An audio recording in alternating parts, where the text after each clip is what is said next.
I'm actually curious. Can you hop in game really quick? Your knife is out. And 3, 2, 1, walk.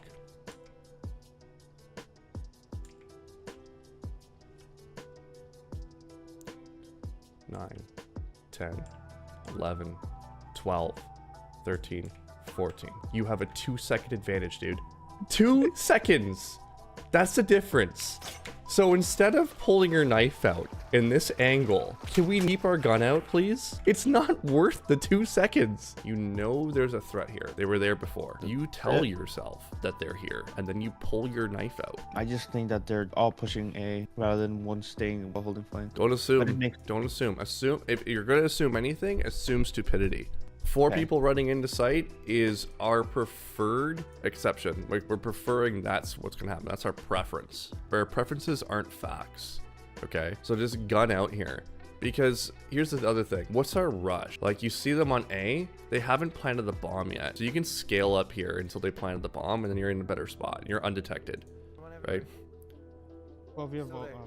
Gecko, you have Volt. You got what you deserve, man. Yeah, I tunnel vision a lot of stuff. That's why. Yeah, I mean, tunnel vision is 100% the issue that you're having, like through and through, right? Which is why I'm emphasizing your pre-round so much, so that you can start looking at different things, and that will train your brain to observe what's going on around you. In terms of the confidence thing, you're telling yourself stories at this point. You should be 1000% confident in a 3v4 because you've already lost the round. The mentality here is we've lost the round, so nothing that I do is of any consequence or wrong. In fact, this is not 100% wrong. Like, if you gamble that they're not there, you can have your knife out and maybe catch a better timing. But ultimately, like, the speed in which you walking with a knife versus speed in which you're walking with a gun is minuscule at best. If your goal is to frag and then go into a dismiss, and you're doing it on an on angle, your chances of getting fragged are very, very high. So the whole point of playing Reyna is playing in angles and positions that you can basically access and also be able to escape from. So for example, an angle that is common that you'll see Reyna's play in is like this one. A kill here allows you to dismiss and get into this corner. Does that make sense? Versus you fighting here and trying to get something. So your goal would be to get to this position, ideally. So that's what we want to be looking at when we're looking at this VOD, because there's a few times in this one where I feel like you take unnecessary fights for sure, and you overextend, but you do it within an on angle, and it's just like, what's the point? If you're going to be doing this kind of play style, you should really be thinking about playing more towards like a Jett or an entry duelist, because you're just playing angles and fights that aren't really beneficial to you. And you make some modifications throughout this game too, where you adapt and it's fine. I liked you right here, by the way. I think you're totally fine here. You don't need to go any further than this. As soon as you go down, you're now committed. Whereas if you're on the higher ground, it's easier for you to fight. You have a crossfire with your Jett already, so I feel like this right here was an overextend. And now what you're doing is you're seeing that there's someone there and you're cap protocoling. You see the laser here and you're like, let me go after them, leaving yourself completely open in this swing. So it's just unnecessary, all of it. Where you should have been playing, there's 2 options that you had. You had playing in the spot that you were, spotting, and being able to be reactive to someone who would fly in on you, which in this case was the Raze, and now you can just frag that person very simply. Or you drop to here and you play from the spot. There's no off angle you can get into. You could maybe argue this and just like watch this position, and that would have been fine, because you could have gotten a kill and then dismissed back here and then been able to take another fight over here or over here, depending on what you wanted to do. But that was really like, those are your 3 options in this situation. So what you did is you moved up to here, you pulled all your attention in this direction because there was someone there, you saw someone go there, and you left yourself open to 2 threats, which, by the way, is a consistent issue throughout this entire VOD. So you're just putting yourself in bad spots. Ultimately, you just put yourself in the open. If you did UFOs on this, there's no escape route, which as a Reyna, again, you can play in angles where you have no escape routes. It's just like, why put yourself to 2 multiple threats? It just doesn't make sense. If there's 1 threat, then okay, we can make it work. But now you have 2 threats. Like, the fact that you're not dead is because the Cypher's bad. Look at him. He's not even having his gun out properly. That's why he's in this animation. So you're very fortunate that this happened the way it happened. And you're also very fortunate that utility was thrown in the manner of Gecko's flash at that exact moment. Otherwise, you'd be dead. For sure. The recovery here is good after that, off the back of about 3 or 4 mistakes from the enemy team.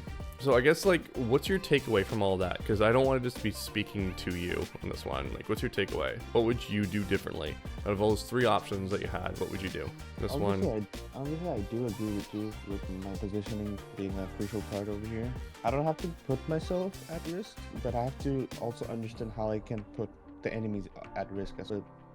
good. The enemies are going to put themselves in risk whenever they run through a spot. You just need to be set for what fight you want to take, right? Yeah. This one here could be automatically cross replaced. You could get waxed before you get someone. So there's always a risk in those angles. This one here, you always have an escape route. This one here, you have high ground and escape route. And you have 2 angles you can peek from. Me personally, I play this one, but I'd be okay with this one. I'm not a fan in my own playstyle of playing here, but Reyna's can get away with this kind of stuff. So I'll let you think about it. Why would we have a Guardian on this fight? It doesn't make sense for me. What kind of guns do they have right now? Plastics and Yeah. but no, Yeah. I don't think. So this weapon dominates them at long range, like back here, back here, right? Those fights are free for you. This fight here is like a toss-up. You don't have an issue with this because you're not being punished by it right now. But like if you were to play against people who were above your skill level, this is free for them. Like, damn, bro. And you know they're here. You heard their water like literally 3 seconds ago and your knife's out. Which, by the way, I get so excited because you get punished by doing this, but I just feel like you don't take the lesson in. This is a perfect fight for a sheriff. That fight was awkward, was it not? Did it feel awkward? Yeah. Yeah, it's because he had the advantage.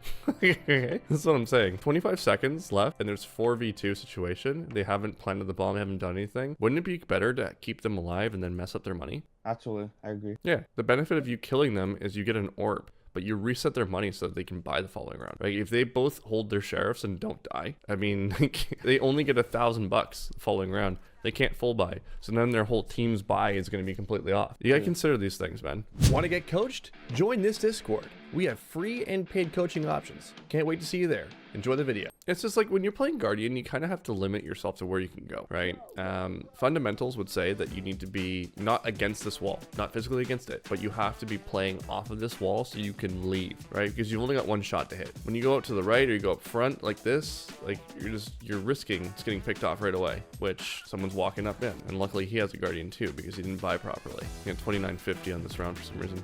You understand what I mean by like resetting yourself, right? Yeah. Or setting yourself. It's like kill your movement speed, okay? Kill your speed, stop for a second, aim as in crosshair place, then peek. It's called priming the peek. Here I get punished. Yeah, I why? Didn't, Why I do you get didn't time punished? the flash. No, because this is not your job to peek off this flash. That's why. It's Jet's job. Oh, okay. Okay? Reyna's not powerful with this. Now, if you had, let's say, a breach flashing this or flashing through here, then you can peek. Someone has to enable you. You can't enable yourself. So even if you time the flash fine, it's still not ideal. That's why the Jet peek works, but your peek doesn't. Could you have made it cleaner and maybe just pre-fired the corner? Sure, you could have. Absolutely. So this was a good adjustment. I'm gonna flash for you, Jet. Right? Love this. This is good. What's the reason for taking a fight here this early? One of my notes over here was a stupid one. I was low HP. I wanted to be the bait, and then I wasted my flash. Yeah, wait, a minute 17, 5 HP. Why would we do that? Your idea of carrying is going through middle here and shooting all 5 in the face with 5 HP. That's your idea of carrying. My idea of carrying is keeping you alive. You're in the 1v5 and you clutch it out. You need to change your mindset on this. It doesn't have to be you. Your mindset here is, oh, let me get a kill here. Let me challenge through mid and be the bait for my team. Why? You're on defense, right? If you're on offense, sure, we can maybe be bait for our team. That's okay. But who are we baiting for here? There's nothing. We're just throwing ourselves in the fire for no reason. Makes sense? Now we have B main space. Beautiful. We can rotate out. What you should be saying is watch your A. B is clear. B is clear. Watch your A. There's no sense in being quiet here. They know you're here. Just run quick. I'm on the flank too. Smoking 10. Okay, talk to me about this flash. My intention was to peek, honestly, after the cage pops up. There's a cage here. You're gonna flash this cage and then push through the cage? No, after the cage goes. What if they're in the cage physically without it being touched? In fact, let me go back a bit. Okay, so what if someone was physically in this cage already as it pops? I would be fuming. Yeah, probably. I'd be fuming. I'd be fuming. Smoking 10. You work on my mic there. Talk to me about this positioning. What do you think about this positioning? Don't look at your notes. It's a very pixel angle, I'd say. Not Right. an off angle. Okay, so you're talking about the actual peak itself. I'm talking about you standing in this space right here. What do you think about this space? It's not worth it. Why? They have Gecko ult. Yeah, exactly. What 2 alts do you need to be worried about the most when positioning like this? Raise and Gecko ult. Raise and Echo ult, exactly. This right here, for me, is a lack of assessment on your part. If you're not assessing, you are guessing. Write that down. How do we assess the round in our decision making for the round? How do you assess a round? Oh, with also money. Yeah, press tab. You look at this and you say, okay, what do I need to worry about? Oh, Jet has knives. There's a Cypher alt. Okay, there's a Gecko alt right there. That changes how I want to position. I don't want to be too far forward. How much money? Oh, there's 2 people that are going to be on eco. Okay, that person will end up buying for them. So there's going to be an okay buy. This is a big buy for them. They must win this round. They're probably going to use ult. You got to be careful. What else should I say? Ooh, if we win this round, Gecko, we put them on the eco the following round. We should really use our ults this round. You guys cool with using ults this round? You're already priming Piper on what they should be doing. Can we Gecko ult their Gecko ult if they come B? That's another conversation you could be having. So you position yourself in a spot that if Gecko goes in with ult first, which by the way is an entry ult, you're fucked. Right? No conversation, no setup to counter the ult, all these different things. When I saw you go in this spot without even watching the round, I'm like, he's gonna get fucking killed by Gecko ult if they come here. He's fucked. What's he gonna do? They're also on an eco, it sounds like. They're shooting sheriffs at you. So if it wasn't clear enough already that you shouldn't be here because distancing would warrant that you'd want to take a distance fight against sheriffs because of the vandal you have, there's a lot of things telling you to back up here and you're ignoring it. One other thing I'd be curious about is I'm wondering if you were to get in this position, would Gecko ult actually get you? I think it might on a jump. It probably will, but yeah, you're just dead. Now Gecko could save you here if he pops his ult too, because as soon as he pops his ult, they'll just stop and they won't go in. Fucking detain, I need help. So Gecko just fucks you as well, but you're to blame for this death primarily. You put yourself in the spot. Let's talk about where we should have positioned. We see Gecko ults available. Where do you think would be the best spot for you to go to be able to absorb a push? Dropped. Drop where? Under heaven. Here? You want to be hell? Yeah.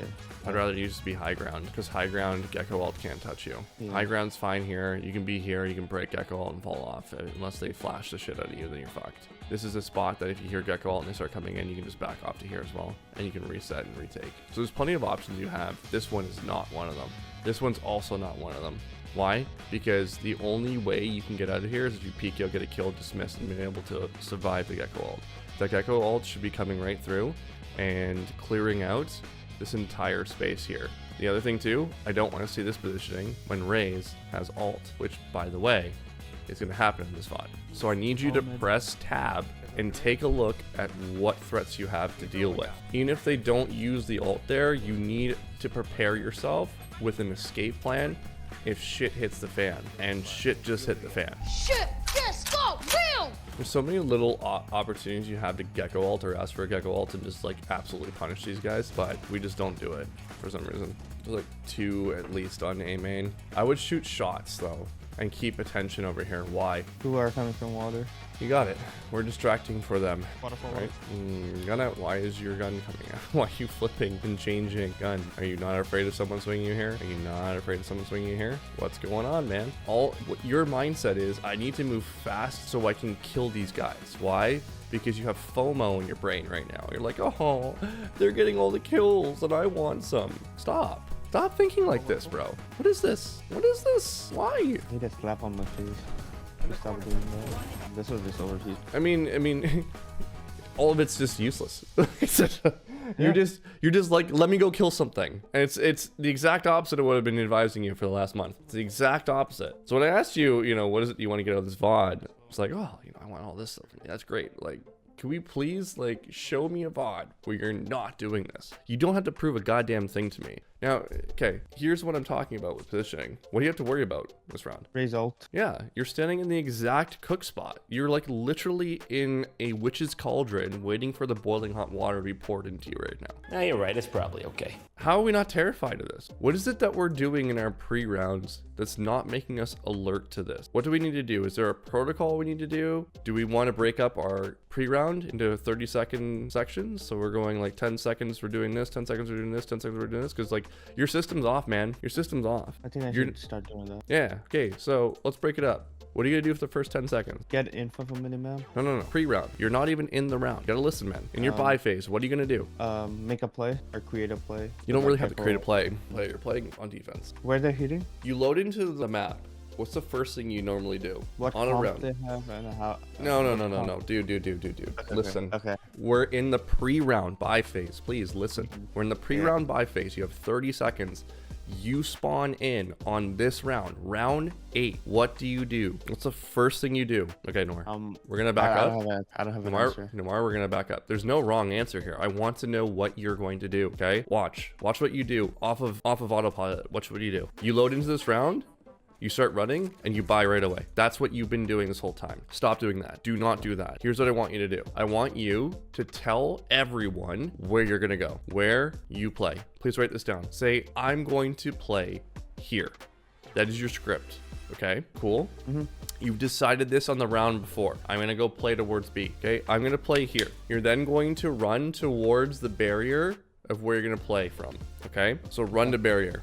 Run to barrier. RTB. Okay, write that down, run to barrier. And while you're running to the barrier, I want you to think about what fights you're likely going to take. Okay. Cool. I want you to specifically think about what ranges are you fighting. So if you're going to play backside B, it's likely to be long range because you're peeking in and out of B main. Does that make sense? Yeah. Okay, cool. Then you can buy accordingly to what you decide. That's your first 10 seconds. By that point, you should have a decent plan in your head because you've thought about what you're going to do, okay? Yep. This entire time, your tab screen is pressed because you're looking at what? The money and the alts. That's all that matters from their team. Okay. You can also look at your money. You can look at your team's alt. So by the time you actually get to this location, the barrier, your next 10 seconds should be starting. And that's where you calm your plan or calm what you need. Calm plan, calm what you need. Okay. I'll write that in a different color so it's easier for you to track with your eye. Calm plan. These colors are terrible. After that's done and you've called what you need, so calmed what you need plus what you need. Okay. Write this down, please. Then you're going to visualize. You're going to do this every single round. Every single round. It's the same thing. I want you to be a master of buy phase. Master this. What are you visualizing? What do you think you're visualizing? Visualizing, that's a tough one. The first gunfight you take.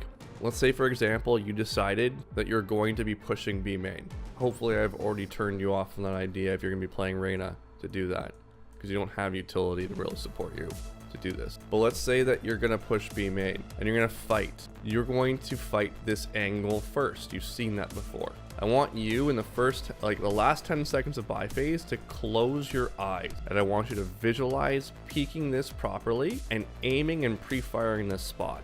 And think about it, think about it, think about it. See yourself hitting the headshot over and over and over again. The round starts, you peek it, pre-fire it, hit the headshot, back off. Your first fight, you can be there before the fight actually happens in your mind's eye. So again, you have 30 seconds every buy phase. I need you to become a master of this. Can you please write this down and say, this is my priority for next week? My priority. I'm going to probably make you do a live coaching session so I can keep you accountable to this. But this is so important. Don't just buy at the start of the round. Don't just do that because, right? When you do that because, you don't get the value of what we're trying to do here. You're just autopiloting. So we're just going to keep running in circles in diamond until you break this habit.